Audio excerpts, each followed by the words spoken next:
Hello, friends, and welcome to our very first episode of String Theories, a podcast where me, Josh Teague, and Mike Smith, my buddy sitting right next to me, will be discussing paranormal activity. Paranormal, supernormal, abnormal, anything but normal, if you will. From alien encounters, interdimensional Sasquatch portals, and beyond. Thanks for joining us. If it's interesting and anomalous, we want to talk about it. Kicking off our discussion this week, we ask you to join us as we share our perspectives and shared interest concerning our elusive ape-like friend in the mountains, Mr. Bigfoot himself. So, Mike, looking back on our relationship, if you will, together, we've had this discussion in the past over and over again about, like, holy crap, what is Bigfoot? What's going on? Every culture has this as part of their mythology, part of their history, right? So, like, maybe you could start. Maybe we could start there. You kind of talk about your concern or your interest. Where did it spring from? It sprung in the fall. No, I'm just kidding. Actually, hi everybody. This is Josh had like a very nice introduction there to this show. It's gonna be great. Thank talking you. About Thank you. Bigfoot. 2 whoops for that intro. Thank you. Yeah. So I remember being a kid. That's one thing I remember when I was a kid. I remember being a kid. Do you? Yeah. You gotta be kidding. Like, I was totally kidding. I'm not kidding, but I was a kid. Because if I was kidding, that'd be bad. It'd be bad. I'm telling the truth. Yeah. So we used to go to this place called Silent Valley. It's in Idlewild, California or from our out of California listeners, which I know we spread globally. Everybody, people are listening. Sounds like a good people are listening to us place. In places where they don't even have signals. Listening to us. Idlewild, California. It's a very resorty kind of camping. You park your RV there when you're not using, and you come and pick it up, and you park it somewhere. Sure. We'd always put a tent out there for the kids, and my mom and my dad would stay in the RV. But they had it was fabricated camping. There was a mini golf course. Okay. There was an arcade where they had events and bands and stuff called the Teen Center. And that's where my brother would go. It was fun. It was a lot of fun. My brother would go there, and he would come back at night. I'd be spending the night out in the woods. It was quite scary, kind of being a little kid. But my brother would come back with these red marks on his neck. And I didn't know they were hickeys, but it just kind of sketched me out, what happened? And he'd be all frantic, and he would tell me that there was stories about Bigfoot running around in the mountains there, and he saw him and he chased him. And I would just be scared out of my mind all night long, and I'd want to come into the camper with my parents. My parents wouldn't let me. My dad was an American Indian man, believe it or not. So face your fears. He told me to go spend the night out in the teepee. Yep. So go out there and start a fire with one twig. Yeah. And yeah. And, give me 1 whoop if that's the right thing to do. Give me 2 whoops if I didn't even finish asking the question yet, Bigfoot. I said one. Okay, yeah. We'll catch you later, Bigfoot. He's a little fidgety. Yeah. But my story isn't really. I wish I had seen an actual Bigfoot. I mean, I grew up being afraid of him back in those camping days when the $6 million man was fighting him. But I've never really. I can't say that I've either seen him or smelt him. I didn't. Because if you smelt it might have dealt it. You're talking about the Sasquatch. Oh yeah. It's crazy. It freaked me out when I was a kid. Yeah. He was very scary. Yeah. But I just, I haven't had the opportunity to see, but I don't go camping very much either, it's funny, So, I do go camping quite a bit. That's true. And I'm always looking out into the wilderness and checking out the hillsides, on top of the mountain, the ridge, I keep saying if you will. It's okay. If you will.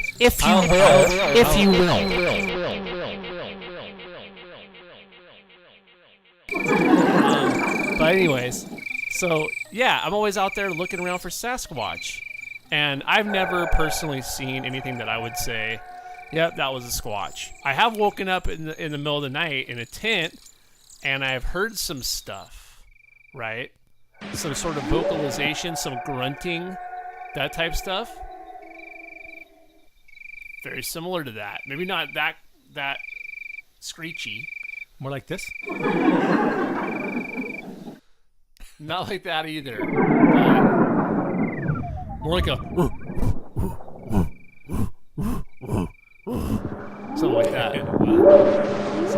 But no, so then getting back on track here. So then, as a kid, this kind of sparked your fear, if you will, of this beast in the woods, right? Or your interest. You had some sort of like concern that maybe when you were out here, you weren't alone.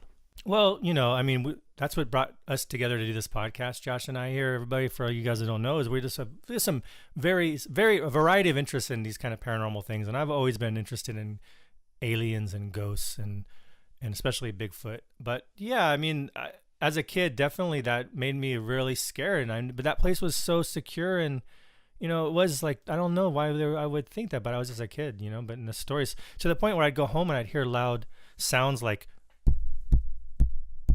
just going down the neighborhood, and I thought that was like a Bigfoot. I just hear a sound like that, and I thought, that's a Bigfoot walking by. I mean, I didn't hear this. Well, I mean, he does kind of foot the bill as being the sort of, the height of mythology of our cryptoid universe, right? He's got big shoes to fill. So I think it's important to state that, in terms of credibility about the Bigfoot discussion, is that it's not just these like redneck guys out there in the wilderness taking shoddy footage on their cell phones. These are real people. Are you saying that these hillbillies, they have cell phones? I mean, I did say that, didn't I? I guess you did. It's okay. I'm just making sure. They should use them. Maybe they don't get good service out there. No, but it's like with your dentist, right? Mm-hmm, it's the guy. It's the guy that works at the pizza pub. Right. It's the guy that the guy changes your oil. Sure. It's these are stand-up pillars of the community. Guys putting in work every day, and there's no reason to lie about it. These guys are genuinely afraid. Yeah. And they've had an experience that has affected their lives, and it's worth. We need to figure this out. Like, but those testimonies are really great, because those people that you're mentioning, of course, like, they're driving along the road and then something runs in front of them and they happen to catch it on film, or they're like those. But then there's also those people that are the people that live out there and they hunt and they know their land and they have trail cams and they see weird stuff, Yeah. And those guys have nothing to lose as well. They're just living out there. They're not trying to write a book or anything. Exactly. I think there's something to that. The testimony is really important. I wish I had seen a Bigfoot or something. I wish I saw a UFO. I think I might. I think I've probably seen a few of those, and we'll get to those in another episode. Okay, let's stick to the topic here. But they are related. We won't deny that, of course. Well, maybe we could talk on that, because that's something that the last time we were talking about this, you brought up these theories that I found to be fascinating, and it would explain a lot of the idea of there's not much left behind. When I say the joke of like they don't leave a big footprint, right? Right. And in reality, they really don't. And the only thing they do leave sometimes is a footprint, ironically. So then, like, what was your theory that you were talking about? Something to do with the alien universe, possibly. Yeah. Well, the idea would be that these are just, the missing link has been extracted from, like, there's been a time in our history where we evolved so rapidly, where there's this like missing link. Well, what if the aliens just removed that missing link? Some alien race, like it's easy, like you could say the aliens, but this really could be any of them. It could be the reptoids or the reptilioids from outer humanity. Let's get some of the terminology right here. This is a good opportunity. Is it for in terms of Bigfoot himself or herself? Is it a cryptoid? Is it a cryptic? Is it a krypton? I say it's a cryptid. Cryptozoid? A cryptid. Zoid? A cryptid. Cryptozoid? I don't know. What do you think, Bigfoot? Is it a cryptid? Humanoid? One whoop for... Is it a hominid? What do you prefer to be called, Bigfoot? There you go. We'll just go with that. I mean, in his language, that might mean something, No, but back on track with the whole alien thing. Oh, yeah. Because I think this is worth exploring a little further. Thanks for keeping us on track there. So imagine this. You're out in the forest. This is going to be kind of choppy. You're out in the forest, and you're just kicking back. And all of a sudden, you hear, like... I can imagine it. You hear, like... A spaceship flies over. Remember, you're in the forest. You're like, that was weird. All of a sudden, you start to hear, like, wood knocks, like... Like, what the hell's that? Yeah. What the fuck? Sorry, kids. Yeah. What is that? Imagine yourself in this out in the woods. And what if you're like, some rocks get thrown at you? So Terrifying. and it's like, this. Really ironically, these behind is a footprint. Like it's this alien joke. And there's this trickster element in a lot of paranormal. Mm-hmm. Oh, crickets run away. That's another thing. I think when Bigfoot shows up, Are you Gemini? No, I'm a Capricorn. Oh. Why do you ask? Jiminy Crickets. I think that laugh should go into another dimension. Let's try that.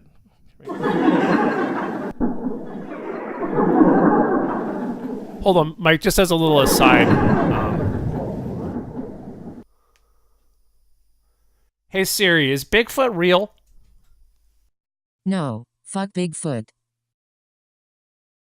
Fuck you, Well, Siri. I mean, Mike, do we just stop the discussion there? What do you got against Bigfoot? Ask if Siri what she's got against Bigfoot. Siri, what do you have against Bigfoot? There are things beyond my understanding.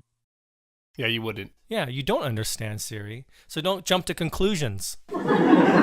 So my theory. I was setting the pace there, or setting the story with all this sound effects. But in all fairness, I see these ships come along, and they've removed this missing link. Well, what do you do when you have this missing link? You have to put it somewhere, and you probably want to study it and understand how it got here. So basically, every once in a while, these spaceships show up, and from another dimension. It could be interdimensional. Yeah. Yeah, they could be interdimensional. That's what I'm saying. So they insert them back into to run around and play and wreak havoc. wilderness areas. Just to kind of get it's like a dog walking your dog. You Okay. want to take him out. You got to go poop. But then the thing is about that, there's no skeeting, there's no scatting, there's no skibby dibby doo bop, there's no skibby dibby doo. Skibbity bop bop bow. None of that. So what happens is when the missing link, if you will. I'm using your if you will. How you like that? Yeah. If you will. That's how it works sometimes. If we will. If you take that missing link and you just have to exercise and run around, it's probably really boring and small where they're corralled and they're wherever they are. You think these aliens would have to keep track of that missing link, so they let it run around and wreak havoc, on the land and whoop it up. Whoa. So I do think it's fascinating. You're claiming, let me just get this straight for our viewership here, our listenership.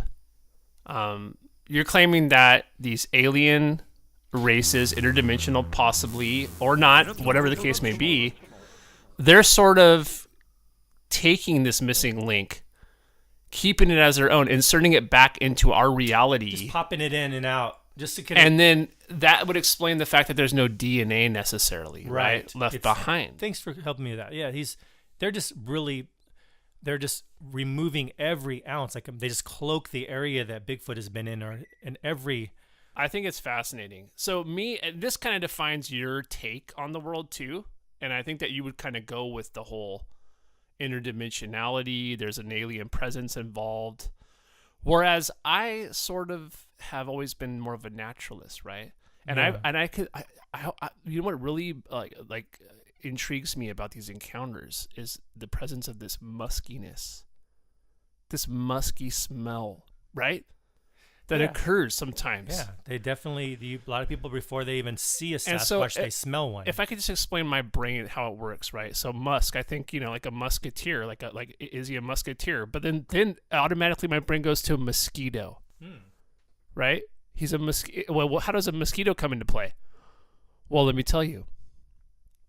As a scientist, it would seem to me that if there was a cryptoid walking the earth, he would not be immune to the bite of a mosquito. What? And so what, as a scientific community, could we capture mosquitoes off in the wilderness in Alaska, whatever, and test their DNA profiles of the blood that they've consumed from beasts in the wilderness in the hopes of maybe finding something that doesn't necessarily fit into the sequence of known biological science? I think you're onto something, because if what you're saying is the culmination of all of our theories we've put forth today. I fully expect that the Men in Black are going to be showing up to the studio soon, Mike, because I think I'm onto something here.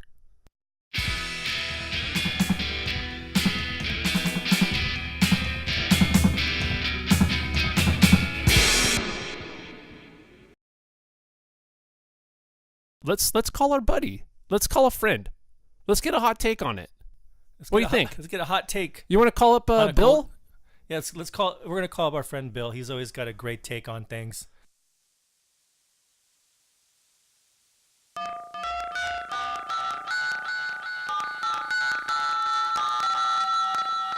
Hey, I got a question for you. Yeah. So we're doing this podcast, right? Do you mind if we record a conversation with you? Right now? Well, we're just like, I just want to kind of get some info from you real quick about how you feel about Bigfoot. So what's your thoughts? I don't really have any feelings on Bigfoot. How could you not have any feelings on Bigfoot? I mean, what's your take on it then? Is there any sort of angle? You've obviously never experienced Bigfoot. Well, yeah, I've never experienced Bigfoot personally. But do you hope to one day? You know, maybe the monster truck, yeah. All right, so then no feelings about it either way, huh? Yeah, no. Maybe we'll check back. Maybe we'll check back with you when we talk about more about interdimensionality and spirits and whatnot.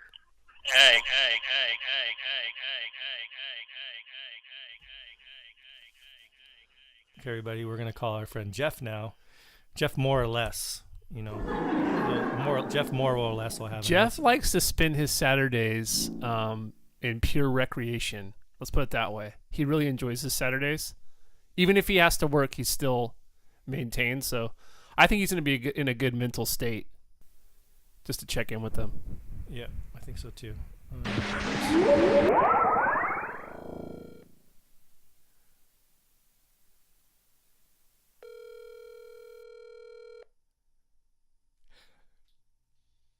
Yo. Hey Jeff, sorry to bother you on a fine Saturday like that. You know, Josh and I are recording this podcast, and we thought we're kind of like thought it'd be kind of fun to call up somebody and ask them a quick question. Hi, Can we Jeff. ask you a quick question, Jeff? Sure. What's your feelings about Bigfoot? About Bigfoot? Yeah, do you have any opinion or beliefs? What's your take on it? Don't just don't let him borrow your socks. That's all I have to say. He's got some big shoes to fill. We already established that. But you know what? That's very good advice. We didn't think about the socks, so you know. Yeah. You don't hear about big socks running around too much. That's how the first Christmas stockings were made.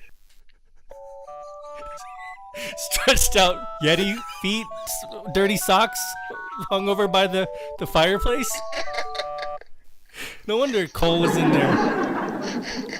Hey, Jeff, we're gonna have to. Maybe we'll do an episode sometime where we talk about something that has to do with magic. You know, maybe even with a K, magic, something because it's a paranormal podcast. I think there's every possibility that Bigfoot could be magic. It's true. He could be magic. Okay. Yeah, he could be interdimensional, Jeff. Well, when you listen to the podcast, we'll give you some background on that. But we definitely need to hang out with you. Thanks for your 2 cents, and they're actually worth more than that because we needed that in here right now because it's just in time for the holidays. Cool, man. Okay, thanks. Bye. That was great. Talking to Bill and Jeff about Bigfoot. You know, a lot of comic relief there. But, you know, I think we should maybe switch gears a little bit and check in with my buddy Steve, who has a real story, apparently, of something he saw up there in the woods, driving through the mountains up in Oregon. So let's give him a ring, Mike, if that's cool. Get his hot take on it, if you will. If you will.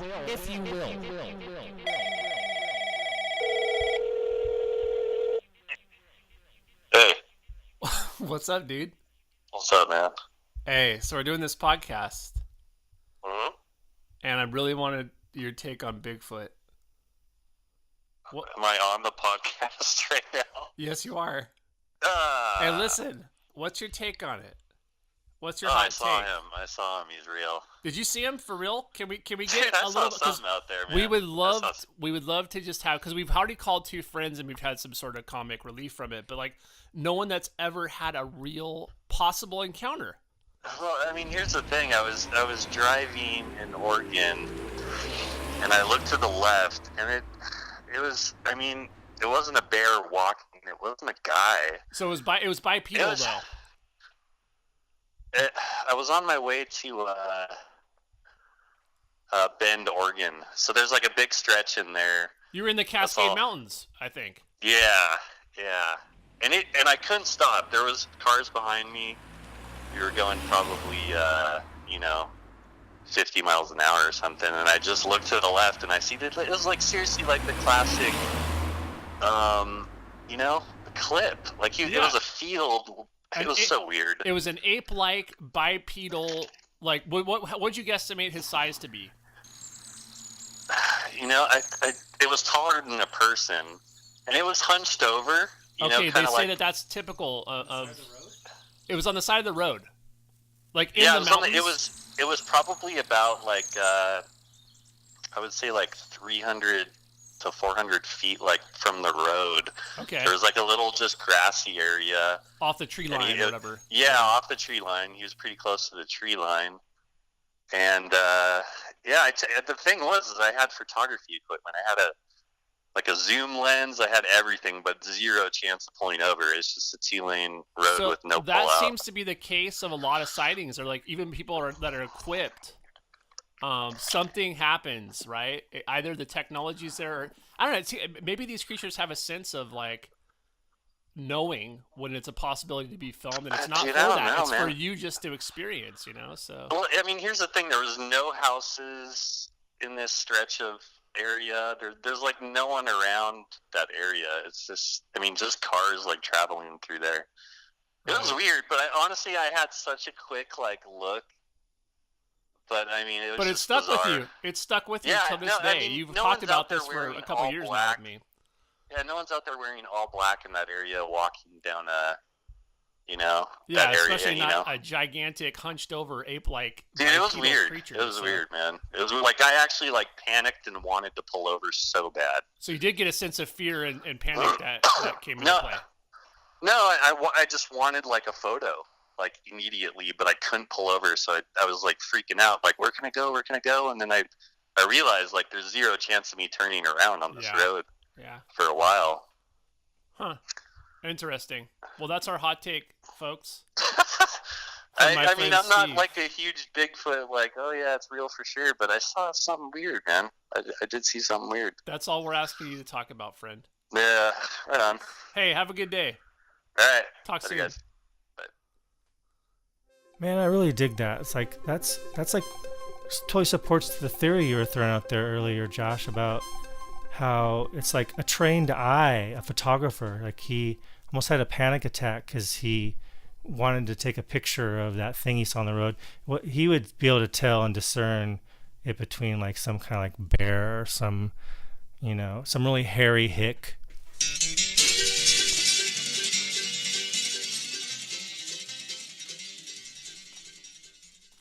So there you have it, people. There's some real stories out there, and there's some real great advice as well. Steve's not some drugged out hippie guy who's seeing stuff in the forest. No. Okay, the guy he's straight and narrow. Yep. He was a part of the CEO suite of a major corporation. Right. And and we're not getting kickbacks from them, by the way, people. No. We Josh and I make all the money we need off of our fabulous musical career. That's right. In fact, we got a tune right here we're gonna play for you guys. Hey, you know what? Let's real quick. So the way that this tune came into being was that I brought over some of my literature that I received for Christmas, the Bigfoot research guide, so on and so forth. And Mike just, I showed up at his house one night. He handed me a guitar. He sat down on the drum kit, and I shit you not, this is what happened. So here we go. It was all for you, Mr. Sasquatch, Mr. Great North American Ape. North American Ape.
Stay tuned for more string theories with Josh and Mike.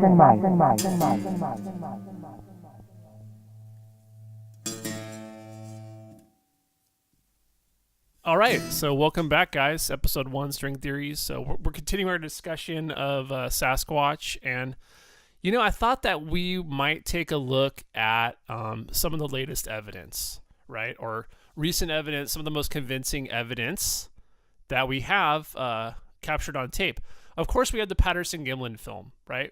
We cannot deny that that was influential in spurring off this whole interest in Bigfoot nationwide.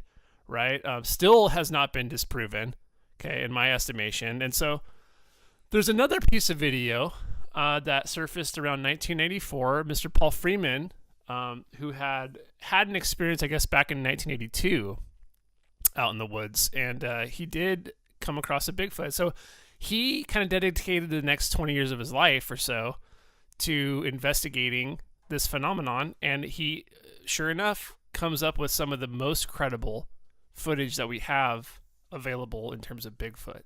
So I thought that we'd take a look at that and hear from another Bigfoot researcher about the video, and then just kind of, take a look at it and see what kind of conclusions we can come to. So Here, listen to this, guys. The Paul Freeman footage. This is the best digitization we know of on the internet. Digitization. Videotaped in 1994 in the Blue Mountains of Washington. Paul Freeman saw a Sasquatch on June 10th, 1982 and became interested in the subject. In a 2002 interview recorded by Tom Powell, Paul Freeman describes how he carefully mapped areas over 20 years. The Freeman footage is one of the best bits of evidence to date to understand the morphology and behavior of Sasquatch. We think that this may be a female Sasquatch. It confirms on many things. We'll kind of go through that during the course of the video. This footage is the best version available and has been made possible by the archival efforts of M.K. Davis, which we thanked. The full film will be shown following the conclusions. Thank you. The Blue Mountains are in southeast Washington and northeast Oregon, and this is where Paul Freeman did all of his work up in these mountains. This is the part of the clip that's the most famous, and this is of great quality here. Let's take a look, Mike. Oh, there you go.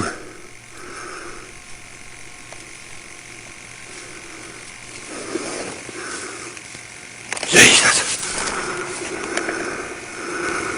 Hey, Mike, can you pause the footage real quick? So I just want to comment on that because Jesus. Exactly, and that's part of the video that to me becomes the most convincing, right? Yes, fear. At first, it's like, oh, there he goes, and it's kind of like, well, I would be startled too by something out there, but he's fully expecting to see a Sasquatch, right? I thought he was gonna be like, hold on to your hats and glasses. But as we both noted in the video, there is a sense of sheer terror. That's true. In his vocalization directly afterwards, he's like, ooh, or something like that. Yeah. Right. Let's hear that again. But not only that, play it. Can you play back the audio, or do we have that? We have that technology.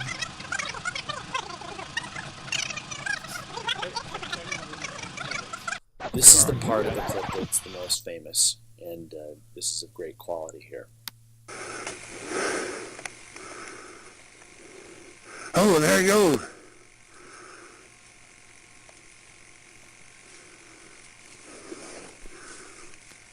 Jesus. Right there. Oh, yeah.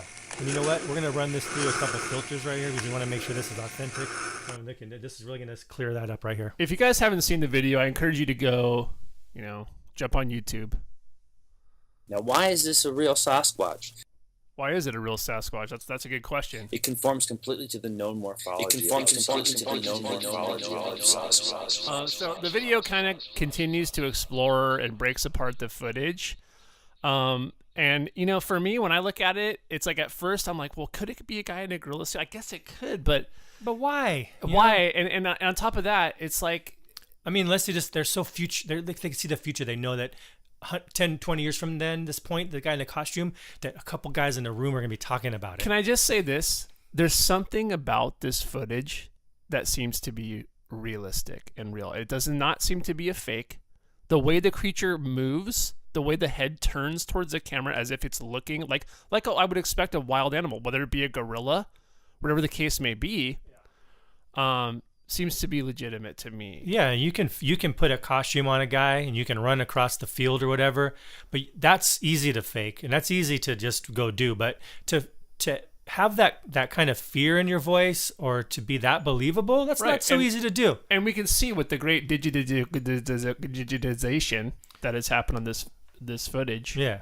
The only thing is the guy narrating this, the Paul Freeman, is it Paul Freeman narrating his own YouTube here, this guy? No. Okay. No. Whoever this guy is another researcher who's very versed in, the footage and the situation surrounding it. So I like this guy and everything, but I just don't really agree with this logic. Maybe we can skip Why ahead. is this a real Sasquatch? Because it conforms completely to the known morphology of Sasquatch. That's like saying, how is this something that you know what I mean? Like, it's got to be more than that.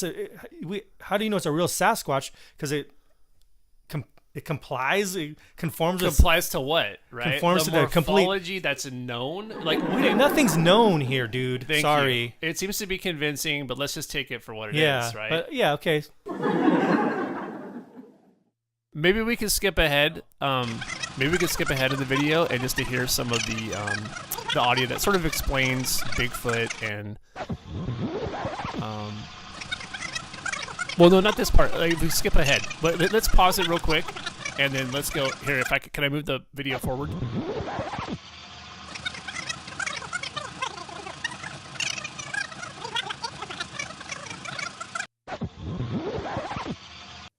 Okay, it appears to be looking away, and one can see the right arm swing out, and possibly a child being picked up on the left. I don't know. It's pretty blurry, but you can kind of see the right arm definitely lifting up and away, and you see something like legs dangling to the left. And a forehead that slopes backwards. You see it in the Patterson-Gimlin film. You can see it in different sketches. You see it in Perfect Profile in the backyard. Watch the Sasquatch exit as it hides. Its head is set forward.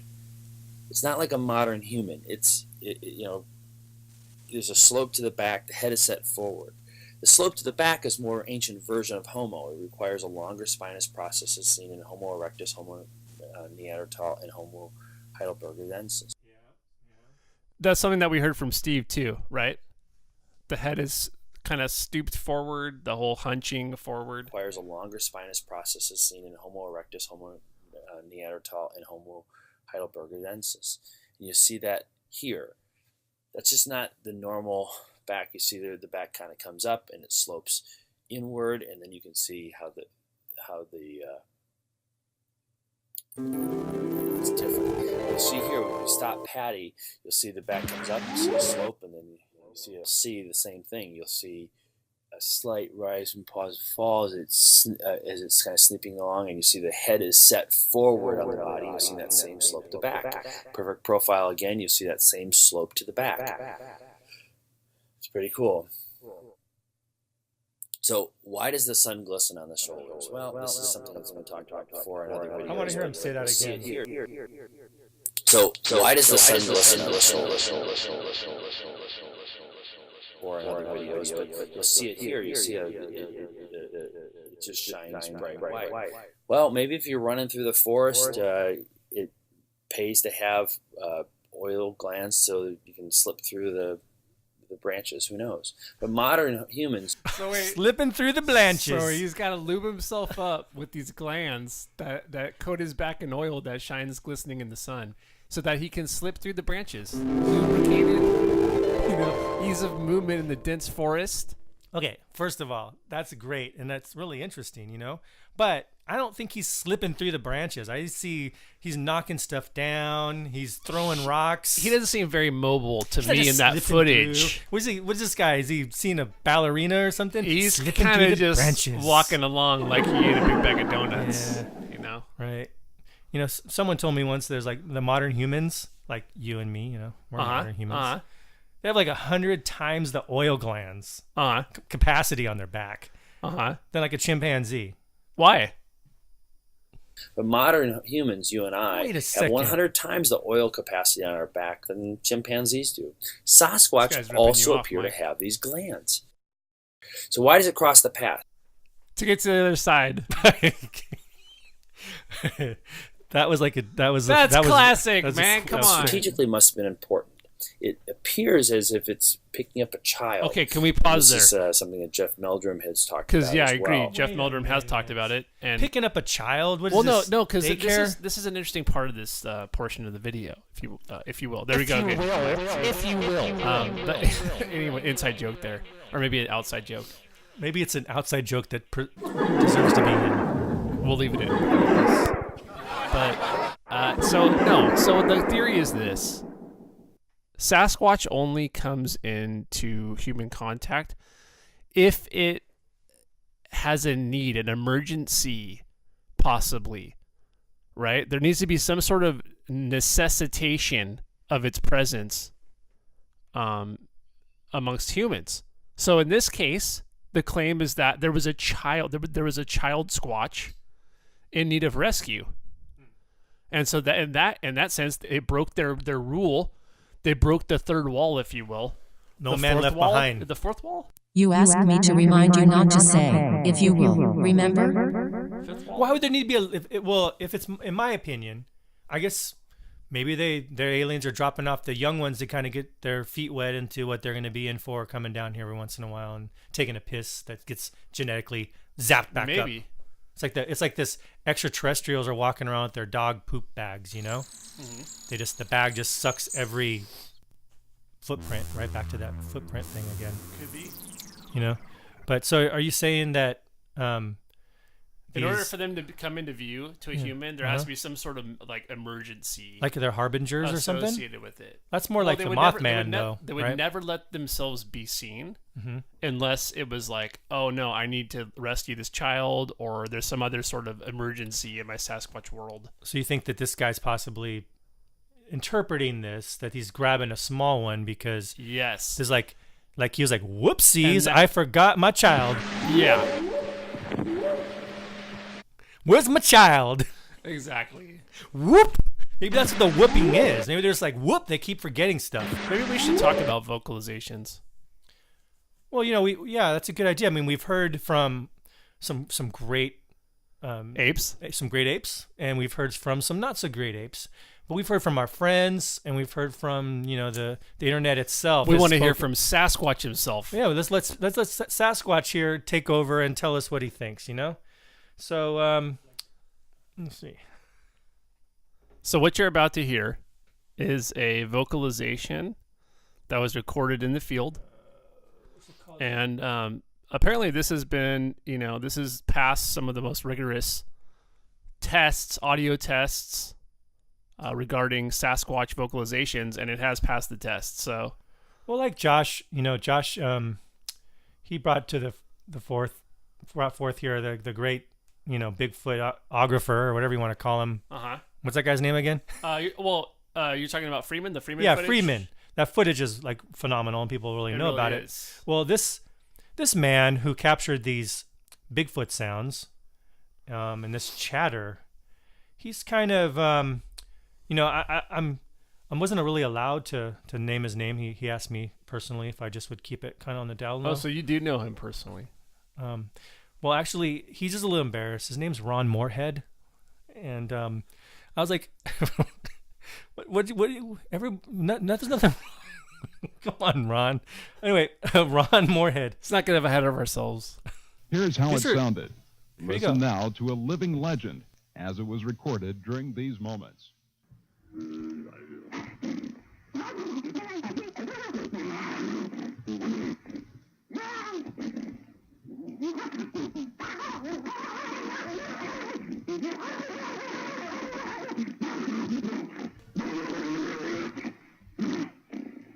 I've heard that. That's when he forgot the kid.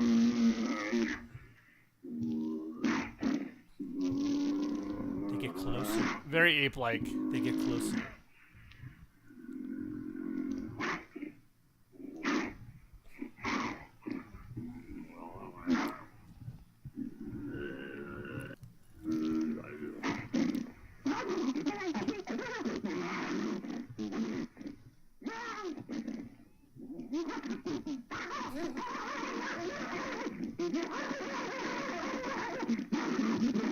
Imagine hearing that outside your tent. He's calling back. He's calling back. Yeah. So, when it comes down to it, the one way to look at it is that when we talk about our mythology as a human species, like the woods have always been this sort of dark place of uncertainty and the unknown, a place where we go to figure out some aspect of ourselves and maybe to grow, right, into the next entity, the next phase of our life. We return from that experience with something. So is it a guardian of the forest? Is it a protector? Is it a guide? We may never know. But if you are lucky enough, viewer, to run into Mr. Bigfoot out in the wilderness, then we just ask you to cherish that experience and to share it with the world. Maybe even call into our podcast here. Beautiful. Thanks for joining us, guys.